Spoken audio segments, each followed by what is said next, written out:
अच्छा किया मम्मी आप मुझे यहाँ पे ले आए। मम्मी सारी सर्दी सुबह उठ के नहा नहा के ना मेरा तो जुकाम ही नहीं ठीक होता। हाय मेरी फूल सी बच्ची। मम्मी एक दिन अगर रवि की माँ की सुबह की चाय लेट हो जाए ना, घर में इतना बड़ा कलेश खड़ा हो जाता है। मम्मी वो लोग ना मुझे शादी करके बहू बना के नहीं लेके गए थे, नौकरानी बना के लेके गए थे। हाय मेरे तो कर्म ही फूट गए। चल आ जा, अब नहीं भेजूंगी बेटा तुझे मैं एक दिन भी उस घर में। अब तो ना तेरा तलाक करवा के रहूंगी मैं। मम्मी मैं कब से फोन कर रही हूँ, कहाँ गए थे आप? अरे मम्मी अंजलि, आप अंजलि को लेने गए थे? हाँ बेटा, अंजलि को लेने गई थी। अब नहीं भेजूंगी मैं इसे ससुराल। क्यों मम्मी, आप अंजलि को क्यों ले आए? भैया मैंने नहीं जाना अब ससुराल, बड़ा तंग करते हैं मुझे। क्या अंजलि, रवि ने तुझे मारा है? नहीं भैया। तो क्या फिर तुझे दहेज के लिए तंग कर रहे हैं? नहीं भैया। तो क्या तेरे ससुराल वालों ने तुझे घर से निकाला है? अरे बता बेटा बता, तेरा भाई है भाभी है, बेगाने थोड़ी है। बता तू इन्हें क्या हुआ है। अंजलि क्या बात हुई है, बता जल्दी। बस भाभी मेरे से नहीं उठा जाता सुबह जल्दी। देखा ज्योति, मेरी फूल सी बच्ची 3 महीने में ही शादी के बाद सारी जिम्मेवारियां मेरी बेटी के ऊपर डाल दी। अब नहीं जाने दूंगी मेरी बेटी को मैं ससुराल। मम्मी इतनी छोटी सी बात के लिए अंजलि को यहाँ लाने की क्या जरूरत थी?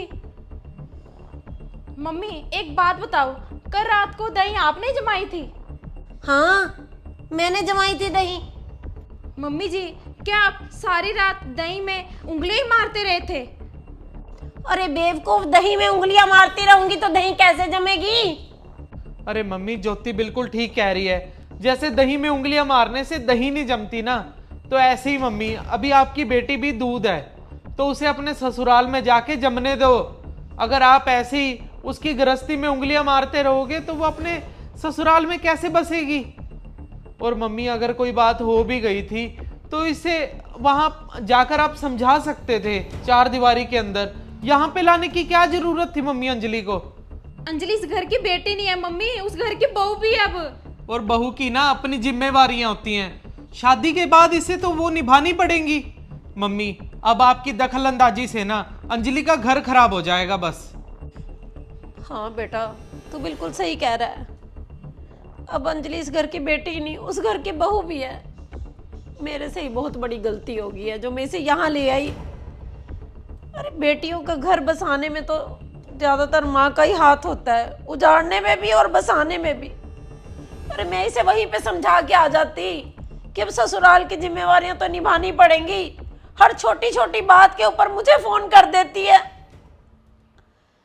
और आप सभी लोग भी अपनी बेटियों की ऐसी गलतियों को नजरअंदाज करो। शादी के बाद उनके घर में खाना क्या बना है, सब्जी क्या बनी है, तेरी सास ने कितने बजे उठती है, तू क्या करती है क्या नहीं करती, बेटा आराम कर, बुधवार को इतवार को घूमने जाया कर। अरे तुझे घुमाने नहीं लेके गए, आज तुझे कपड़े नहीं लेके दिए, आज तुझे इतनी जल्दी उठा दिया, आज तेरे अभी तक हाथों की मेहंदी भी नहीं उतरी, तुझे काम पे लगा दिया, काम वाली हटा दी।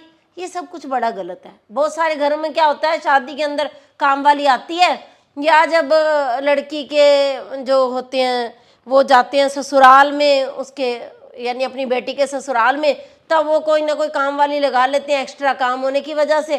परंतु शादी के बाद या तो ज़्यादातर क्या होता है काम वालियाँ भाग जाती हैं ज़्यादा काम होने की वजह से। शादी के बाद एक बार तो ज़रूर होता है ऐसा, और बहुत सारे घरों में इस बात से भी लड़ाई बढ़ जाती है भी शादी के बाद काम वाली भगा दी। ये मुझे किसी का मैसेज आया था जो मुझे किसी ने बताया कि भाई शादी के बाद ना काम वाली भगा दी गई, परंतु कारण क्या था उसके पीछे कि वो शादी के कामों से तंग आके भाग गई थी, दोबारा आ जाती कोई ना कोई काम वाली। बस एक ही बात कहूँगी स्टोरी के माध्यम से कि बेटियों का घर बसाने में माँ का बहुत बड़ा हाथ होता है। बेटियों का घर बसाइए, तोड़िए मत।